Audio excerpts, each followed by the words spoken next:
Olá pessoal, tudo bem? Bem-vindos aqui ao nosso canal para mais um vídeo. Irmãos, eu não costumo responder certos ataques, principalmente vindo, digamos assim, de regiões inferiores. Mas quando alguém coloca coisa diante de mim e fala: pastor, o que o senhor tem a dizer disso? Eu gostaria que o senhor se manifestasse. Automaticamente, eu não fujo de me posicionar. Nunca fugi de me posicionar. Outra coisa, eu sempre tive o mesmo posicionamento teológico. O que estou dizendo? Que quando eu venho aqui e coloco os pontos para você, eu já fiz a minha pesquisa, eu tenho ali o meu alicerce, a minha linha teológica. E é esta linha que eu sigo. O CACP está no ar há 25 anos. O nosso credo está lá. Nunca houve, nestes 25 anos, alteração de credo. O presidente, o vice-presidente, principalmente eu e o Paulo, sempre estivemos no mesmo ali, foco doutrinário. Ah, pastor, entre vocês não há alguma divergência? Claro que existe, mas o macro, nós temos ali o mesmo foco. Hoje eu vou passar aqui um recorte de vídeo, não vou mostrar o rosto da pessoa, mas é um rapaz que ele era adventista. Inclusive ele me cita em vários momentos positivamente. Aí, por causa de um comentário que eu fiz num podcast lá do Teologar do pastor Tarles, contra o calvinismo, e por ele agora ser calvinista, ele age do mesmo jeito sectário. Ele não consegue se posicionar antagonicamente ao que eu disse, sem levar o nível para o chinelo. Eu não vou mostrar o rosto dele aqui, porque, veja, ele tem feito um trabalho que eu acho importante no meio de adventistas. Eu oro por ele, eu quero que Deus o use. E eu, quando eu vou fazer crítica a um colega que é teoricamente um apologista, eu não cito nomes. Tá? Eu vou mostrar aqui, porque mandaram o recorte, eu opaqueio a imagem, alterei a voz e vou comentar do que foi falado. E vou dar a minha resposta. Tá certo? Mas antes da gente entrar aqui na polêmica, rapidamente os meus recadinhos. Queridos, se inscreva no canal, curta, compartilhe nosso vídeo e nos ajude a fazer pela verdade o que as seitas fazem pela mentira. Se você quiser, vai na plataforma do seu celular, baixe o app do CACP. E por fim, se você quer patrocinar o nosso trabalho, se inscreva na plataforma do Apoie-se. Aos inscritos da plataforma do Apoie-se, todo dia 30 às 22 horas aqui no canal, sorteamos brindes apologéticos. Neste mês, sortearemos uma Bíblia apologética e alguns livros apologéticos. Muito bem, vamos ao vídeo aqui, depois eu volto para comentar. Ô pastor Martinez, vai estudar um pouquinho mais. Pastor Martinez é esse do CACP que diz que existem 9 razões do porquê um adventista do sétimo dia não pode ser salvo. Ou seja, todo mundo que foi adventista do sétimo dia, que não deixou a igreja, não renunciou ao adventismo, tá perdido. Segundo esse imbeciloide, metido a sabe tudo. Desce a lenha no calvinismo, escreveu um livrozinho chechelento sobre o calvinismo. Fala algumas inverdades acerca do calvinismo, nunca entendeu de verdade o que é calvinismo e fala contra o calvinismo, e agora acaba falando uma bobagem acerca de quem mesmo? Acerca de Judas. O entrevistador pergunta pra ele acerca de Judas, ele tinha salvação? Ele responde, óbvio! Uai, o nome dele não foi escrito no livro da vida desde a fundação do mundo? Ou antes? O entrevistador pergunta antes, aí ele diz não, foi a partir da fundação do mundo, né? Aí ele pergunta, por que não? Por que o nome dele não... Então quer dizer que o nome dele foi inscrito no livro da vida e foi riscado? Ele pergunta, por que não? Lá em Êxodo 32 está dizendo, riscarei do meu livro todo que pecar contra mim. Então quer dizer que Judas foi salvo durante o período? Ô Martinez, você é uma piada, você é um arminiano patético, como a maioria dos arminianos são. Bom, difícil, viu, irmãos? É difícil, porque Ele afronta toda uma linha, toda uma escola teológica sem saber o que está falando. Eu já cataloguei, eu vou botar aí no vídeo para você assistir, ou para você ler o artigo, melhor dizendo. Eu li sobre a temática calvinismo versus arminianismo 88 livros. Devo ter lido mais agora. Agora eu estou lendo mais um do Roger Olson. Li mais. 88 livros. Então eu sei o que eu estou falando. Isso é a primeira coisa que eu queria pautar aqui com você. Segundo, aqui estão os meus diplomas. Ele falou que eu sou uma pessoa risível, patética, eu não sei o que eu estou falando. Eu tenho 3 diplomas aqui atrás de mim. Teologia, cultura teológica, que é uma pós-graduação em teologia, e depois eu sou formado em História e Geografia e pós-graduado. Tá certo? Não fico falando disso, nem dou destaque para isso, porque é igual o pastor Nathanael Rinaldi, né? A gente estava mexendo nas coisas dele, depois que ele havia falecido lá na Igreja Paz, achamos um título de doutorado dele, que ele fez o curso, ele recebeu, deram a ele nunca citou isso. Porque quem tem e quem é não precisa ficar mostrando, falando, etc e tal. E eu penso que é assim que a gente deve se portar. Aí, a coisa mais assim, engraçada do que ele disse, é que ele fala de um texto, que eu fiz um vídeo, 9 razões porque não acreditamos na salvação de um adventista enquanto professando aquela fé. E o texto é de um calvinista, de um apologista do calvinismo. O texto não é meu. Só você assistir lá o vídeo que eu falo, eu cito a fonte. Eu corroboro, eu concordo, porque eu entendo que qualquer adventista, crendo no espírito de profecia, não será salvo. Tem que renunciar. Tá? Inclusive eu vou fazer um vídeo aqui depois, porque a salvação de Rodrigo Silva, por exemplo, é um problema. Ele está pregando, ele fala assim, olha, eu era católico, hoje eu sou adventista, porque eu estou mais esclarecido, mas eu sempre criei no mesmo Deus, sempre tive a mesma fé. Aí eu fiquei pensando, alguma coisa está errada. Ninguém pode servir a 2 senhores. A Bíblia não aceita 2 senhores. E por fim, antes de eu entrar aqui nas refutações, esse rapaz, esse irmão aí, deveria me respeitar pelas centenas de pessoas que eu já tirei do adventismo. Eu tenho aqui no meu WhatsApp, pelo menos, 400 a 500 pessoas cadastradas que eu tirei do adventismo, através das verdades bíblicas, que eu encaminhei para igrejas evangélicas. Então, eu acho que uma pessoa dessa, não por nada, mas pelo meu histórico, pelos meus 25 anos de trabalho, ele deveria me respeitar. Tá certo? Porque patético é o que ele fez. É a atitude dele. Não vejo o problema dele discordar, dele falar que, olha, pastor, eu acho um absurdo o senhor acreditar nisso. Normal. Tranquilo neste aspecto. Mas chamar o meu livro de chechelento, ele leu o meu livro? E qual é o livro que ele escreveu? Porque tem um reverendo aqui em Rio Preto que leu o meu livro tem 120 páginas, e ele escreveu quase 400 páginas para refutar as minhas 120 páginas. Eu não fiquei bravo, muito pelo contrário, eu me senti honrado, porque esse pastor que está aqui em Rio Preto, na minha cidade, ele trabalhou no Mackenzie. Ele foi professor do Mackenzie. É um reverendo de alto gabarito. Se ele teve que escrever 400 páginas para refutar as minhas 120, é porque meu livro não é tão chuchulento, não sei se é o termo que ele usou, não é tão ruim assim. Tá bom? Bem, vamos à controvérsia. Primeiro, essa questão do livro da vida, de perder ou não a salvação, isso não é só uma problemática entre adventistas, entre calvinistas e arminianos. Porque dentro do arminianismo, tem o arminianismo clássico que não acredita que o crente perde a salvação.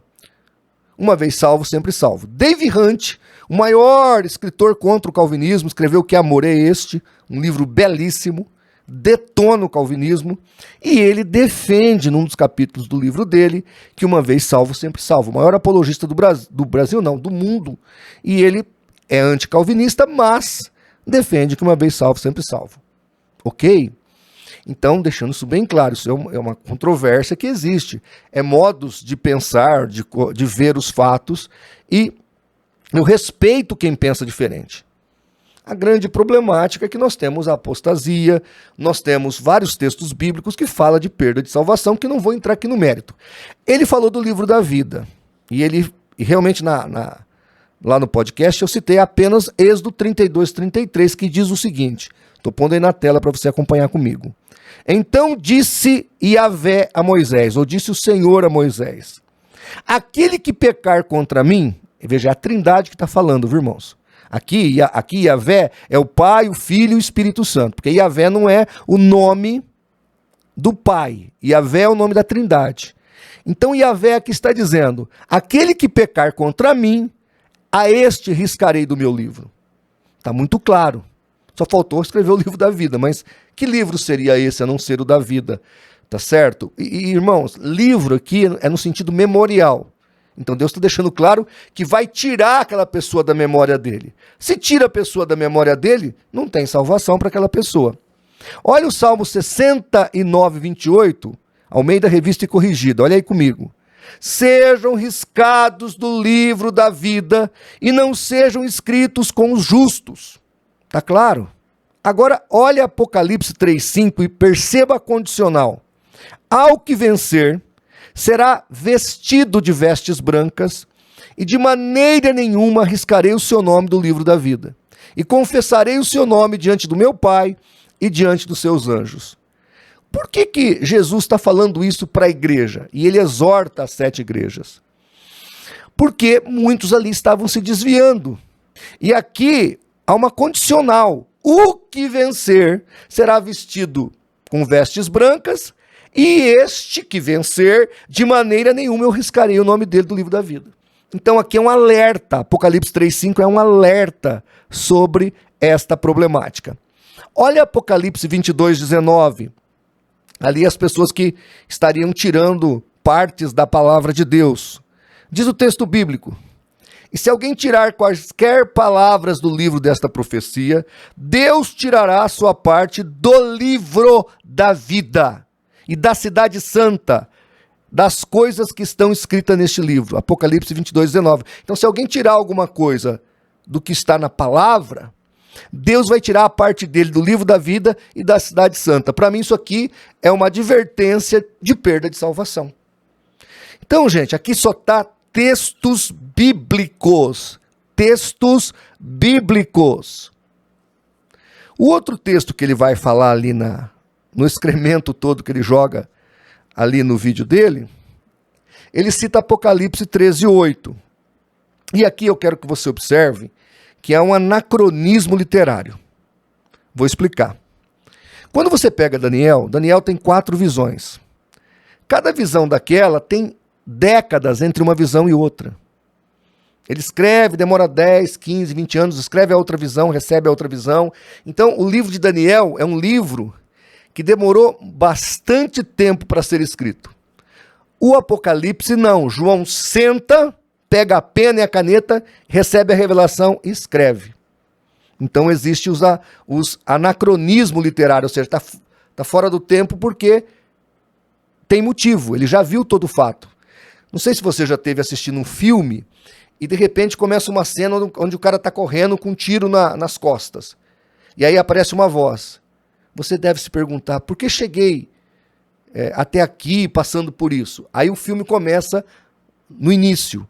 Então aquela cena que você começa vendo o filme no início, na verdade é o fim. Aí depois o autor do filme começa o filme de novo, até você chegar de novo naquela mesma cena. Isso é anacronismo literário, ou anacronismo midiático, como queira classificar.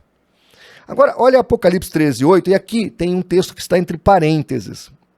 Inclusive eu consultei aqui no meu Novo Testamento grego, que aí você vai ver isso lá. Diz assim, e adoraram-na todos que habitam sobre a terra. Está falando da adoração da besta. Aí abre o parênteses. Esses cujos nomes não estão escritos no livro da vida do Cordeiro, que foi morto desde a fundação do mundo. Aqui é desde, porque quando Deus cobre Adão e Eva com a pele de animais, ali estava a figura do cordeiro, é desde. Inclusive dentro do calvinismo uma divisão de supralapsarianos e infra. Os supralapsarianos acreditam que tudo estava decretado antes, sobre quem seria salvo. E os infra acreditam que só depois da queda. Tá? Então se vê que a confusão existe ali também entre os próprios calvinistas. Para o arminiano isso aqui não teria problema. Mas eu quero que você perceba, por que eu estou dizendo que não teria problema? Porque o arminiano crê na onisciência de Deus. Deus é presciente e onisciente, ele sabe das coisas. Agora, o que tem aqui? O texto primeiro aqui não está falando que essas pessoas já estavam predestinadas para ir para o inferno, nasceram condenadas. Nada disso. Por que João sabia que essas pessoas que adoraram a besta, os seus nomes não estavam escritos no livro da vida? Bom, primeiro que é óbvio. Se está adorando a besta, é óbvio que o nome dessa pessoa não pode estar no livro da vida. Mas olha por que João sabe. Apocalipse 20, 11 e 12. E viu um grande trono branco, e o que estava assentado sobre ele, e cuja presença fugiu a terra e o céu, não se achou lugar para eles. E viu os mortos, grandes, pequenos, que estavam diante do trono, e abriu-se os livros, e abriu-se outro livro, que é o da vida. E os mortos foram julgados pelas coisas que estavam escritas nos livros, segundo as suas obras. Então, João já tinha visto aquelas pessoas que estavam ali adorando a besta, ele já tinha visto lá na frente, e aqui é um anacronismo, que elas estavam condenadas. Então por que esse parênteses? Porque ele está frisando que isso é um anacronismo literário. É igual Judas, quando, a gente vai ler daqui a pouco, quando Judas é chamado ao ministério, cita o nome dos 11 apóstolos. Quando fala o 12º, que é Judas, ele põe uma vírgula e fala, o que o traiu. Não é que ele é obrigado a trair porque o evangelista está determinando, não. É porque é anacrônico, foi escrito depois e é para que as pessoas saibam do fato. Então, sobre o livro da vida, eu acho que tem aí uma pendência para você resolver, você que crê do contrário. Mas eu respeito você se você crê diferente. Para mim, isso aí é tranquilo. Agora, sobre Judas, eu vou citar aqui 3 motivos porque eu acredito que Judas, ele era tão salvo quanto os outros 11, ou ele não era salvo como os outros 11. E você vai entender por que eu estou dizendo isso. E eu acho essa discussão uma discussão que não vejo muita vantagem nela. Mas já que eu fui citado, e eu creio que Judas foi salvo por um momento, depois ele foi apóstata, e abandonou a fé, e há vários no Novo Testamento. Paulo cita vários, Demas é um. Demas era pastor de Paulo, e Paulo diz, Demas me abandonou, amando o presente mundo. Olha, como é que não tem apostasia? E para apostatar, está no dicionário Vida Nova, para apostatar você tem que ter sido. Sem ter sido, você não pode apostatar. Vamos aos fatos. Primeiro fato. Jesus escolheu Judas. Olha aí, e subiu ao monte, e chamou para si os que ele quis. Veja, ele, Jesus, quis. E vieram a ele, e nomeou 12 para que estivesse com ele, e os mandasse a pregar, e para que tivessem o poder de curar as enfermidades e expulsar demônios. Senhoras e senhores, vejam que Jesus ora, Jesus pensa, depois Jesus, orientado pelo Espírito Santo, chama esses 12, dá poder para os 12, tá certo? E aí ele vai citar todos os nomes dos apóstolos. E por fim, lá no versículo 19, ele vai falar, e Judas Iscariote, que o traiu. Então, obviamente, o texto bíblico é muito claro, que Jesus orou, deu poder, inclusive para Judas. E eu creio aqui que Judas, então, diante dessa condição, ele era salvo. João 15,16, que o pessoal usa de maneira generalizada, mas não é para os apóstolos. Está escrito assim, não me escolhestes vós a mim, mas eu vos escolhi a vós, e vos nomeei, para que vades e deis fruto, e o vosso fruto permaneça, a fim de que tudo quanto em meu nome pedirdes ao Pai, ele vos conceda. Isso aqui ele falou para os 12 apóstolos. Essa promessa que ele fez para Judas. Então, pense nisso. E eu quero reiterar, eu respeito a sua opinião, se você pensa diferente. Segunda observação que eu creio, porque eu creio que Judas era salvo. Judas fazia parte do ministério de Jesus, e isso é falado 2 vezes na Bíblia Sagrada. Olha Atos 1,17.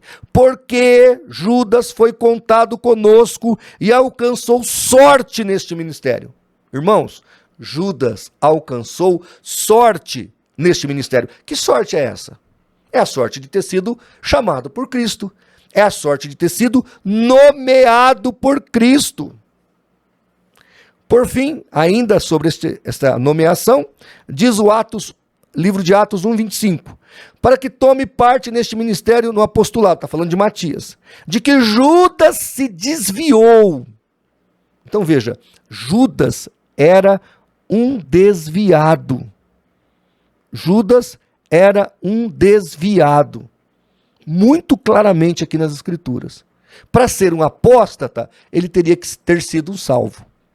Terceiro e por fim, o derradeiro argumento, diz o Lucas: e eu vos destino o reino, como meu pai mo destinou, para que comais e bebais a minha mesa no meu reino, e vos assenteis sobre tronos, julgando as 12 tribos de Israel. Então, é prometido 12 tronos para os apóstolos, ou um trono para cada apóstolo, para que eles julguem as 12 tribos de Israel. Então a palavra de Deus, tanto aqui em Lucas quanto lá em Mateus, se não me engano, se não me falha a memória, Mateus 19, está deixando claro que Judas recebeu a promessa de se sentar com Cristo no seu trono. Irmãos, é a palavra de Deus. Quer ver um texto interessante para fechar essa questão? Porque os calvinistas creem que, na verdade, tudo aqui é um jogo de cena. Isso aqui é tudo marionetes de Cristo, né? Não são pessoas livres que tomam decisões. Lá em Atos 26, de novo, se não me falha a memória, tem um momento que Paulo está em um naufrágio. O navio está abandonado, o pessoal está desanimado e Paulo está orando. E aí na oração de Paulo, o anjo aparece para ele e fala: o Senhor Deus te deu todos os que estão aqui. Acho que eram 258 pessoas. O Senhor Deus te deu todos os que estão aqui. Vocês vão se salvar. Paulo então volta lá para cima, dá um discurso belíssimo, anima todo mundo e fala: o anjo do Senhor me apareceu, nós vamos se salvar. E aí o povo se animou, começou a remar, lutar, comer, etc e tal. E aí de repente apareceu uma ilha. E o barco começou a bater o fundo em areia. Os tripulantes queriam montar nos barcos salva-vidas e fugir e matar os prisioneiros.